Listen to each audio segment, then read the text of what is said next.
ಜೀವನದಲ್ಲಿ ನೀನು ಗೆಲ್ಲಬೇಕಾದರೆ ಈ 5 ವಿಷಯವನ್ನು ಯಾರೊಂದಿಗೂ ಹಂಚಿಕೊಳ್ಳಬೇಡ. ದಯವಿಟ್ಟು ಇದೇ ಮೊದಲು ನಮ್ಮ ಚಾನಲ್ನ ನೋಡ್ತಿದ್ರೆ ಸಬ್ಸ್ಕ್ರೈಬ್ ಮಾಡಿಕೊಂಡು ನೋಡಿ. ಜೀವನದಲ್ಲಿ ಪ್ರತಿಯೊಬ್ಬರಿಗೂ ತಮ್ಮದೇ ಆದ ಸಮಸ್ಯೆಗಳು, ಕಷ್ಟಗಳು, ದುಃಖಗಳು, ನೋವುಗಳಿವೆ. ಅದನ್ನೆಲ್ಲ ಮೆಟ್ಟಿ ನಿಂತು ಸಾಧನೆ ಮಾಡುವುದೇ ನಿಜವಾದ ಜೀವನ. ಮೊದಲನೇ ಪಾಯಿಂಟ್, ನಿನ್ನ ನೋವುಗಳು ಹಾಗೂ ದುಃಖ. ನಿನ್ನ ನೋವುಗಳನ್ನು ಯಾರೊಂದಿಗೂ ಹಂಚಿಕೊಳ್ಳಬೇಡ, ಏಕೆಂದರೆ ಇಲ್ಲಿ ನಿನ್ನ ನೋವುಗಳಿಗೆ ಸ್ಪಂದಿಸುವ ಜನರು ಇಲ್ಲ. ನಿನ್ನ ನೋವುಗಳನ್ನು ನೋಡಿ ನಗುವ ಜನರೇ ಹೆಚ್ಚಾಗಿದ್ದಾರೆ. ಯಶಸ್ಸು ಸಿಗಬೇಕಾದರೆ ಸಂಕಷ್ಟಗಳನ್ನು ಎದುರಿಸಲೇಬೇಕು.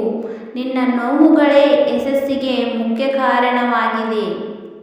ಸೆಕೆಂಡ್ ಪಾಯಿಂಟ್, ನಿನ್ನ ಕಷ್ಟಗಳು. ನಿನ್ನ ಕಷ್ಟಗಳನ್ನು ಯಾರೊಂದಿಗೂ ಹಂಚಿಕೊಳ್ಳಬೇಡ, ಏಕೆಂದರೆ ನಿನ್ನ ಕಷ್ಟಗಳನ್ನು ಕೇಳಿ ನಿನ್ನಿಂದ ದೂರ ಉಳಿಯುವವರೇ ಹೊರತು ನಿನ್ನ ಸಂಕಷ್ಟಕ್ಕೆ ಸ್ಪಂದಿಸುವವರು ಇಲ್ಲ. ಕಷ್ಟ ಬಂದಾಗ ನೀನು ಇಷ್ಟಪಟ್ಟಿದ್ದನ್ನು ಬಿಡಬೇಡ. ಇವತ್ತು ಕಷ್ಟವಾಗಿರಬಹುದು, ಮುಂದೊಂದು ದಿನ ಸಂತೋಷವಾಗಿರುತ್ತದೆ. ಸರಿಯಾದ ಮಾರ್ಗದಲ್ಲಿ ನಡೆಯುವುದನ್ನು ಕಲಿ, ಪ್ರತಿಫಲ ಸಿಕ್ಕೇ ಸಿಗುತ್ತದೆ. ಥರ್ಡ್ ಪಾಯಿಂಟ್, ನಿನ್ನ ಗುರಿ.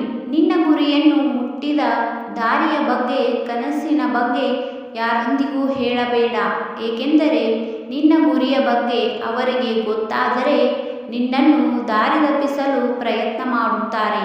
ನಿನ್ನ ಗುರಿಯನ್ನು ಮುಟ್ಟಬೇಕಾದರೆ ಒಂದೇ ಮನಸ್ಥಿತಿಯಿಂದ ನಡೆ. ನೀನು ಮಾಡುವ ಕೆಲಸದಲ್ಲಿ ಅಡೆತಡೆಗಳು ಬರುವುದು ನಿಜ, ಆದರೆ ಅದನ್ನು ಸೋಲು ಎಂದು ಒಪ್ಪಿಕೊಂಡು ಹಿಂದೆ ಸರಿಯಬೇಡ. ಎದುರಿಸಿ ನಿಂತು ಗೆಲ್ಲಬೇಕು. ಅದೃಷ್ಟವನ್ನು ನಂಬಬೇಡ, ಪರಿಶ್ರಮವನ್ನು ನಂಬು. ಯಶಸ್ಸು ಖಂಡಿತ ದೊರಕುತ್ತದೆ. ಫೋರ್ತ್ ಪಾಯಿಂಟ್, ನಿನ್ನ ಬಡತನ. ನಿನ್ನ ಬಡತನವನ್ನು ಯಾರೊಂದಿಗೂ ಹೇಳಬೇಡ. ಬಡತನ ಬಂದಾಗ ಗೆಳೆತನವನ್ನು ಬಿಡಬೇಡ. ನಿನ್ನ ಪರಿಸ್ಥಿತಿ ನೋಡಿ ತಿನ್ನೋಕೆ ಗತಿ ಇಲ್ಲ ಅಂತ ಆಡಿಕೊಳ್ಳುವವರೇ ಜಾಸ್ತಿ, ಆದರೆ ಕಾಲ ಹೀಗೆ ಇರುವುದಿಲ್ಲ.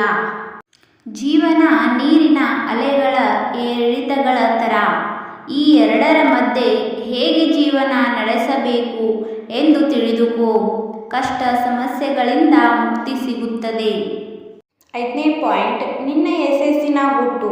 ನಿನ್ನ ಯಶಸ್ಸಿನ ಗುಟ್ಟನ್ನು ಯಾರೊಂದಿಗೂ ಹಂಚಿಕೊಳ್ಳಬೇಡ, ಏಕೆಂದರೆ ನಿನ್ನಂತೆಯೋ ಅವರೂ ಕೂಡ ಅನುಸರಿಸುತ್ತಾರೆ. ಸೋತರೆ ನಿನ್ನನ್ನೇ ಅವರು ದೂಷಿಸುತ್ತಾರೆ. ಮೊದಲನೇ ಗೆಲುವಿನ ನಂತರ ಮತ್ತೆ ಪ್ರಯತ್ನಿಸು. 2ನೇ ಸಲ ಸೋತರೆ ಅದೃಷ್ಟದಿಂದ ಗೆದ್ದ ಎಂದು ಹೀಯಾಳಿಸುತ್ತಾರೆ. ಜನರು ಹೇಗಿದ್ದರೂ ಮಾತನಾಡುತ್ತಾರೆ. ಈ ವಿಷಯಗಳನ್ನು ನೀನು ಜೀವನದಲ್ಲಿ ಯಾರೊಂದಿಗೂ ಹಂಚಿಕೊಳ್ಳದೆ ಇದ್ದರೆ ನಿನ್ನ ಯಶಸ್ಸಿನ ಪರ್ವತವನ್ನು ಏರುವುದರಲ್ಲಿ ಅನುಮಾನವಿಲ್ಲ. ಇದೇ ರೀತಿ ಸ್ಫೂರ್ತಿದಾಯಕ ಮಾತುಗಳೊಂದಿಗೆ ಮತ್ತೆ ಭೇಟಿಯಾಗೋಣ. ಈ ವಿಡಿಯೋ ನಿಮಗೆ ಇಷ್ಟವಾದರೆ ಸಬ್ಸ್ಕ್ರೈಬ್ ಹಾಗೂ ಲೈಕ್ ಆ್ಯಂಡ್ ಶೇರ್ ಮಾಡಿ. ಧನ್ಯವಾದಗಳು.